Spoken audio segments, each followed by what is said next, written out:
শীতের মৌসুম পড়ছে আর বাজারে নতুন ফুলকপি নামছে। তো ফুলকপি কিন্তু এখন অনেক দাম। আমি এক জোড়া এনেছি 120 টাকা করে। তাও ভালো, যেই সময় যেটা বের হয় প্রথম খেতে হয়। তারপরে এদিকে আমি এই যে মাছটা ভেজে নিচ্ছি। ফুলকপির জন্য মশলাটা কষিয়ে ফুলকপিগুলো ভেজে নিয়েছিলাম। তারপর পরিমাণ মতো জল দিয়ে অ্যাড করে দিয়ে আমি এখন একটু নেড়ে চেড়ে আবার একটু ঢেকে রাখবো।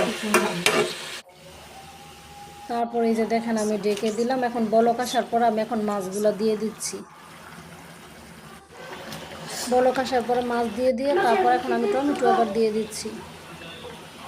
টমেটো দিয়ে একটু নেড়ে ছেড়ে নিচ্ছি। এদিকে আবার আমার মাছের পেটিটার জন্য আমি সব কিছু কষিয়ে নিয়েছি।